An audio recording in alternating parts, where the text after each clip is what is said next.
kita mengangkat tema mengenai akar Ibrani Aramaik dari doa Bapa Kami dan relevansinya pada kehidupan iman gerejawi sepanjang masa.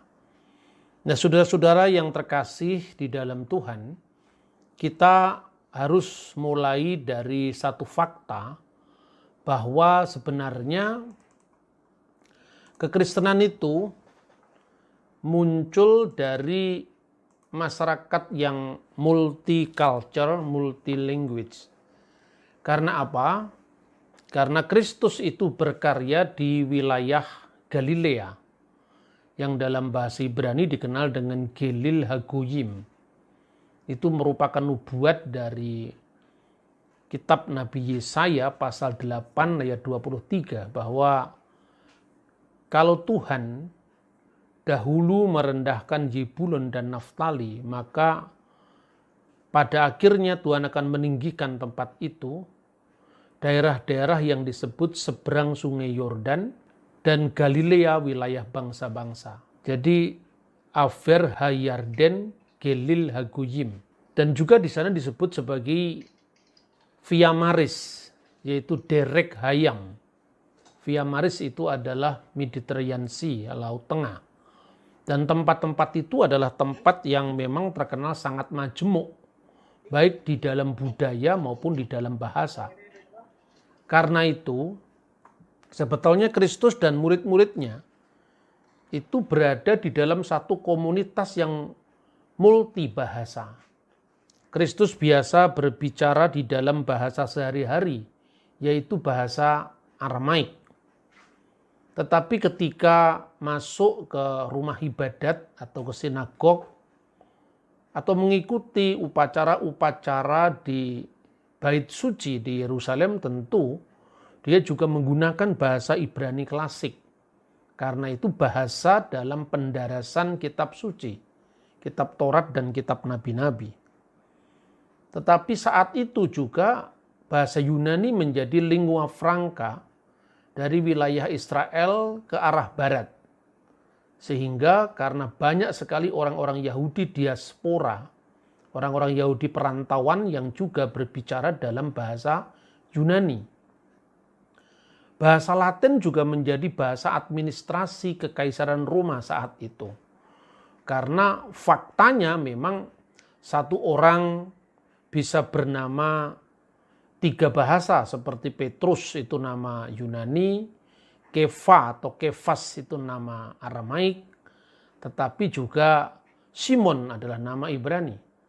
Bahkan Santo Markus Penginjil itu nama Ibraninya Yohanan atau Yohanes, tetapi memakai nama Latin Markus. Dan nama itu nama yang biasa dipakai di lingkungan elit, misalnya Kaisar Aurelius Markus atau Markus Aurelius. Ini menunjukkan bahwa suasana multi budaya dan multi bahasa inilah yang melatar belakangi munculnya Kristianitas atau kekristenan. Penemuan di Kapernaum itu menunjukkan masyarakat yang multi bahasa dan multi budaya, dan arkeologi membuktikan hal itu. Tempat di mana Yesus berkarya adalah tempat yang multi bahasa dan multi culture. Nah, saudara-saudara, karena itu kita tidak bisa membatasi Kristus hanya dengan bahasa Ibrani klasik saja. Tetapi tentu bahasa Ibrani yang sudah bercampur dengan bahasa Aram karena perjalanan panjang sejarah ya. Kalau kita melihat misalnya untuk kita bersama barangkali yang masih awam sekali dengan perkembangan 2 bahasa itu, yaitu bahasa Ibrani dan bahasa Aramaik. Perlu dicatat bahwa sekalipun Yesus itu sehari-hari menggunakan bahasa Aramaik termasuk ketika mengajarkan doa Bapa Kami, tetapi Injil sampai kepada kita di dalam bahasa Yunani Koine. Bahasa Yunani Koine adalah bahasa Yunani yang digunakan sebagai bahasa pasar, ya, bahasa yang lebih luas dipakai di lingkungan Yesus kala itu, jadi ke wilayah barat secara khusus. Sementara dari Yerusalem, Holy Land ke wilayah timur dan selatan, itu menggunakan bahasa Aramaik. Nah karena itu sekalipun perjanjian baru itu ditulis di dalam bahasa Yunani, koine, tetapi ada banyak sejumlah ungkapan Aramaik yang dipertahankan. Misalnya, tali takum, yang artinya hai anak, bangunlah. Seperti dicatat dalam Injil Markus pasal 5 ayat 41. Epata misalnya, yang artinya sebetulnya bahasa Aramaiknya etfata. Itu bentuk perintah yang artinya terbukalah. Mirip dengan bahasa Arab iftah, terbukalah. Lalu Eli Eli lama sabaktani. Itu semuanya bahasa Aram. Bahkan ungkapan gabata, hakal, dama itu terpelihara dalam perjanjian baru, korban misalnya. Nah oleh karena itu bagaimana perkembangan kedua bahasa ini? Jadi selama ribuan tahun kakek moyang bangsa Israel yang berasal dari Abraham atau Bapak Abraham itu di dalam kitab Taurat yaitu kitab Devarim atau kitab Ulangan pasal 26 ayat 5 itu disebutkan bapa leluhurku dahulu seorang Aram pengembara. Bapa leluhurku dahulu seorang Aram pengembara. Jadi ungkapannya di dalam bahasa Ibrani Arami Obed Abi. Dahulu kakek moyangku atau dahulu para leluhurku adalah seorang Aram pengembara. Nah kemudian setelah masa Abraham, itu bahasa itu kemudian berkembang menjadi bahasa Ibrani. Jadi bahasa Aram pada zaman Abraham itu mungkin disebut sebagai Proto-Aramaik. Pada zaman cucunya Abraham yaitu Yakub mulai kelihatan identitas perbedaan antara bahasa Ibrani dengan bahasa Aramaik. Itu terbukti ketika Yakub mengadakan perjanjian dengan pamannya Laban. Yakub menamai batu yang menjadi pertanda perjanjian itu galet. Artinya timbunan batu dalam bahasa Ibrani. Sementara Laban yang mewakili Mesopotamia, tanah airnya, menyebutnya dengan Yagar Sahaduta, batu kesaksian. Maka Sahaduta dalam bahasa Arab itu yang menjadi bahasa Arab as-syahadat, ya, kesaksian. Nah kira-kira pada tahun 1100-an sebelum Masehi sampai terbentuknya negara Israel ya sekitar tahun itu sampai runtuhnya negara Israel karena terpecah menjadi dua di wilayah utara itu berakhir tahun 722 sebelum Masehi dan di wilayah selatan yaitu Yehuda itu berakhir tahun 586 sebelum Masehi. Kedua negara ini, yaitu negara pecahan dari Israel Raya di zaman Raja Daud dan Raja Salomo, itu memakai bahasa Ibrani. Nah itulah puncak dari bahasa Ibrani, perkembangannya, sehingga kita bisa menandainya dengan ortografinya, penulisannya. Penemuan misalnya kalender Geser dari zaman Daud dan Salomo itu tertulis dalam huruf Paleo Hebrew. Nanti pada zaman Makabe, itu muncul aksara baru dalam penulisan huruf Ibrani yang dikenal dengan Hasmonaim atau Hasmonean.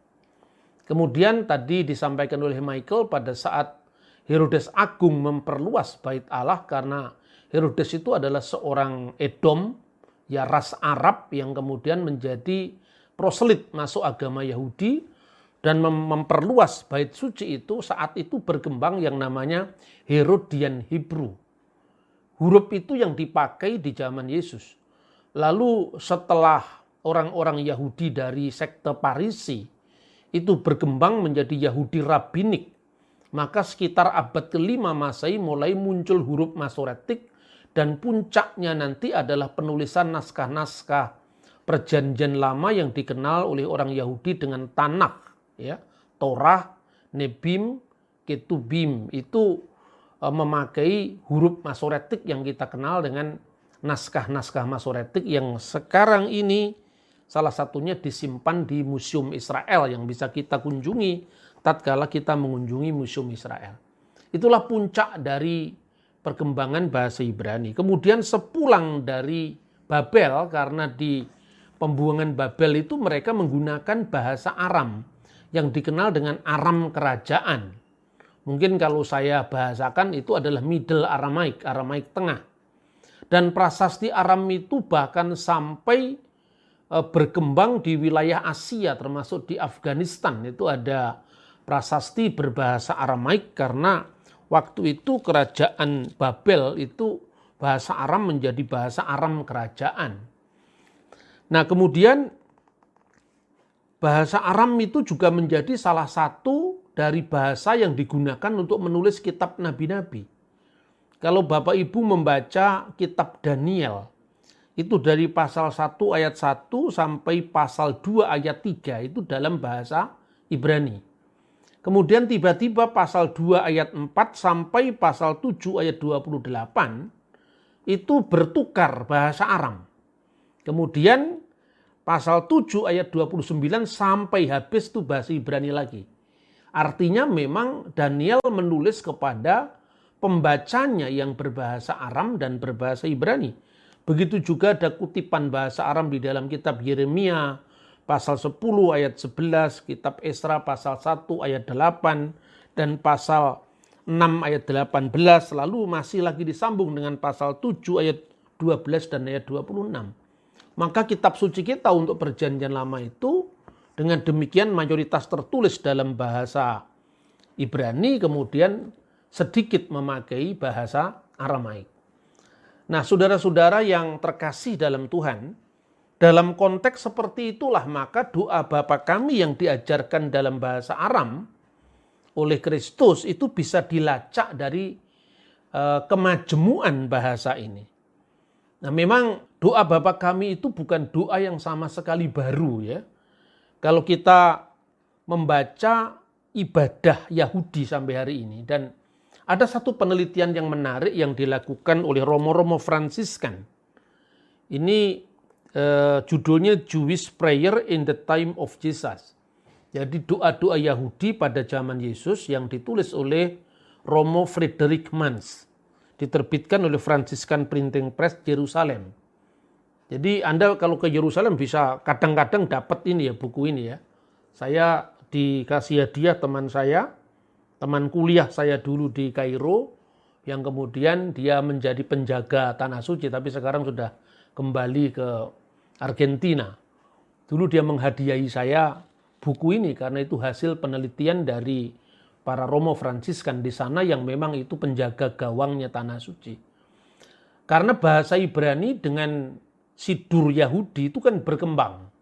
Sehingga beliau melacak bahasa Aram dan bahasa Ibrani pada zaman Kristus. Itu penelitian yang sangat menarik. Karena selama ini seolah-olah gereja itu kehilangan akar semitiknya. Itu bisa ditemukan dalam penelitian itu. Nah, salah satu doa Yahudi yang sangat terkenal. Jadi doa Yahudi itu tidak hanya tertulis dalam bahasa Ibrani. Sekalipun mayoritas Ibrani. Misalnya awal doa Yahudi selalu diawali dengan ungkapan Baruch atah Adonai Elohenu melek haolam Elohe Abraham Elohe Yitzhak, Elohe Yaakov, Magen Abraham. Terpujilah engkau ya Tuhan, Allah sembahan kami, Allah Abraham, Allah Ishak dan Allah Yakub, perisai Abraham. Doa Shemoneh Esreh itu panjang sekali. Itu ditulis dalam bahasa Ibrani. Tetapi ketika orang Yahudi merayakan Paskah, ketika memecah-mecahkan roti Paskah Yahudi, yaitu roti Eksodus, roti keluaran, itu bahasanya Aram. Dengan mengucapkan halakma annia diakalu afaktana bi'ar Misraim. Inilah roti sengsara yang dimakan oleh nenek moyang kita di tanah Mesir. Dan yang lainnya adalah doa yang dikenal dengan doa hadis. Nah, inilah doa hadis yang bisa kita baca dari sidur Yahudi atau dari banyak dokumen-dokumen doa Yahudi yang bisa kita ikuti dengan sangat mudah ya. Apalagi sekarang kita bisa belajar dengan sangat mudah melalui dunia maya. Nah, di dalam doa ini perhatikan ini ada kemiripan sekali dengan doa Bapa kami. Yang pertama itu yit kadal we yit kadas semeraba. Lalu dijawab amin.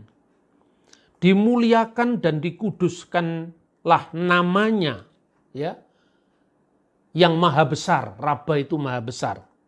Kemudian bi alma di dunia, dibrakir utah wiyamlik malkuteh behayekon ubi yumeikon ubi hayei di kolbet Yisrael ba'agala ufisman karif wimru amin. Dimuliakan dan dikuduskanlah namanya yang besar, amin. Di dunia yang dijadikan menurut kehendaknya, perhatikan dengan perbedaan jadilah kehendakmu. Datanglah kiranya kerajaannya selama engkau masih hidup pada zamanmu, pada masamu, dan pada masa segenap keluarga Israel. Dan pada hari-hari segenap keluarga Israel. Ya. Ubihaye bikol bet Yisrael, segala puji bagi Allah yang dari kekal sampai kekal, dan hendaknya engkau menjawab bimru amin. Nah ini masih panjang doa ini, tapi kira-kira saya kutip dari bagian depannya seperti itu. Kemudian akhir dari doa Kades itu disambung lagi dengan bahasa Ibrani. Ose salom bimrumav. Ose salom bimrumav. Huya ase salom alainu. We al kol Yisrael. Wimru amin. Kiranya dari sumber damai sejahtera dicurahkan sejahtera atas kita dan atas seluruh keluarga Israel, dan hendaklah engkau menjawab amin.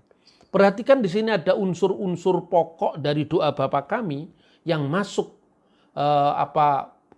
ada kesamaan yang sangat dekat. Dan dari penelitian sejarah liturgi ternyata doa ini sudah muncul pada zaman Kristus, bahkan sebelum Kristus. Karena itu sangat penting penelitian dari Romo Frederick Mans ini, Jewish Prayer in the Time of Jesus. Karena banyak sekali doa-doa Yahudi itu merupakan tambahan bahkan reaksi terhadap kekristenan.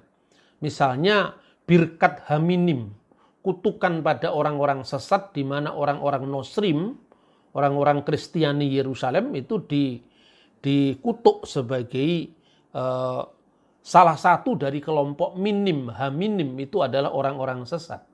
Dan tentu pada masa itu, maka konflik antara Yahudi dan Kristiani mulai mengemuka. Oleh karena itu penelitian tentang teks-teks liturgis sebelum konflik Yahudi Kristen itu sangat penting. Nah, kemudian Kristus mengajarkan doa ini dengan bahasa Aramaik. Ya. Nah, kita bisa bisa rekonstruksi. Memang dalam liturgi ya, itu ada yang teks liturgis dan ada teks biblis. Teks liturgis itu biasanya karena itu disajikan dengan nada, dengan lagu, maka biasanya bentuknya lebih singkat ya. Misalnya di dalam bahasa Indonesia saja, kita juga mengenal doa Bapa kami teks liturgis. Kalau di gereja Katolik misalnya, itu lebih lazim diucapkan Bapa kami yang di surga, dimuliakanlah namamu. Itu doa yang sudah terlanjur dihafal ya.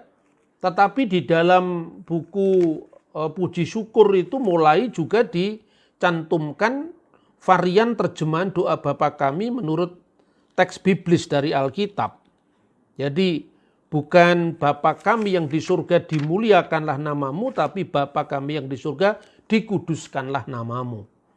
Dan perbedaan yang lain itu perbedaan dalam terjemahan, dan itu tidak mempengaruhi sama sekali. Karena teks aslinya tentu tidak berbeda. Berikanlah kami rejeki pada hari ini dalam teks biblis, berikanlah kami pada hari ini makanan kami yang secukupnya. Dan sebetulnya perbedaan-perbedaan antara teks liturgis dengan teks kitab suci itu terjadi dalam gereja manapun ya. Misalnya gereja-gereja yang memakai liturgi bahasa Arab, misalnya gereja Katolik Maronit di Lebanon, itu gerejanya Khalil Gibran. atau gereja ortodoks Syria di Damaskus di wilayah Syria atau Katolik Syria di Aleppo itu menggunakan teks yang bahasa liturgis dengan bahasa biblisnya itu agak beda, sama dengan kita di Indonesia. Tetapi itu tidak mempengaruhi makna dari doa Bapa Kami tersebut. Nah, ini yang saya kutip ini bukan teks liturgis tapi teks kitab suci ya. Abun di Basmaya. Dan ketika kita mengunjungi gereja Paternoster yang tadi kita saksikan, itu memang semua teks-teks itu dimunculkan. Baik itu ada yang teks liturgis, jadi dari bahasa Aramaik saja itu ada biblical Aramaik yang itu tadi kita lihat pada awal kita memasuk ke gereja tadi, yang dicantumkan di leaflet kita ya, itu biblical Aramaik. Tapi kalau Anda masuk ke dalam, kalau tadi masuk ke dalam itu di situ ada Syriak Aramaik, dan Syriak Aramaik itu teks liturgis yang dipakai di gereja Maronit maupun gereja Ortodoks Syria atau gereja Katolik Syria. Di sana juga ada gereja Koptik yang memakai bahasa Koptik, lalu bahkan bahasa Ibrani berhuruf Samaritan dan juga bahasa Syriak Timur ya. Syriak Timur itu yang dipakai oleh gereja-gereja di wilayah Irak, yaitu gereja Yuniat Kaldea misalnya, itu di wilayah Irak. Nah biasanya dalam pembacaan Ibrani itu kalau di bahasa Aram itu kalau di wilayah barat, wilayah Israel itu dibaca Abun di Basmayo, Bapa Kami yang di surga. Kemudian kalau di timur itu adalah Abun di Basmaya. Ini mirip kalau bahasa Jawa. Antara Purwokerto dengan bahasa Jawa Solo pakai O, satunya pakai A ya. Nitkadas semah atau dikuduskanlah namamu. Tite malkutah, datanglah kerajaanmu. Nihwe sefyanak aikana di basmaya abbi ar'a. Hablan lahma, lahma itu makanan ya sebetulnya. Desun kanan yaumana. Untuk keseharian kami, yaumana keseharian. Wasbuk lan haubein. Aikana dabhnan subhan lehabain. Villa ta'lan linisona. Illa patsan min bisa. Jangan membawa kami dalam pencobaan, tapi bebaskanlah, lepaskanlah kami dari yang jahat. Nah yang terakhir itu adalah doksologia. Nah, doksologia itu kadang-kadang dibaca dalam liturgi minggu, kadang-kadang dalam doa biasa, kadang-kadang tidak terucap seperti tradisi kita juga. Dan bebaskanlah kami dari yang jahat, amin. Tetapi sejak abad pertama akhir itu dicatat di dalam dokumen yang disebut Didache. Didache itu seperti konstitusi apostolik dari para rasul. Ya ditulis itu sejaman dengan Alkitab sekalipun itu bukan kitab suci. Itu adalah tradisi suci, tetapi yang tertulis yang disebut Didache itu ditulis sekitar tahun 95 sampai tahun 100. Sementara Santo Yohanes Putra Zebedius, penulis Injil keempat, itu wafat di Efesus tahun 96. Jadi kemungkinan ketika Didache itu ditulis, Rasul masih hidup. Nah dengan demikian maka penting sekali sumber-sumber yang mendampingi Alkitab ini. Kita tidak bisa bermental yang saya sering sebut itu biblical fundamentalism. Seolah-olah Alkitab itu dilepaskan dari sumber sejarah. Kalau kita melepaskan kitab suci dari tradisi suci atau dari para dosis apostolik, maka di situ kita tidak akan pernah tahu siapa penulis Injil pertama, siapa penulis Injil kedua, siapa penulis Kisah Para Rasul, siapa penulis Injil keempat, karena di situ tidak ada keterangan dalam pasal dan ayatnya.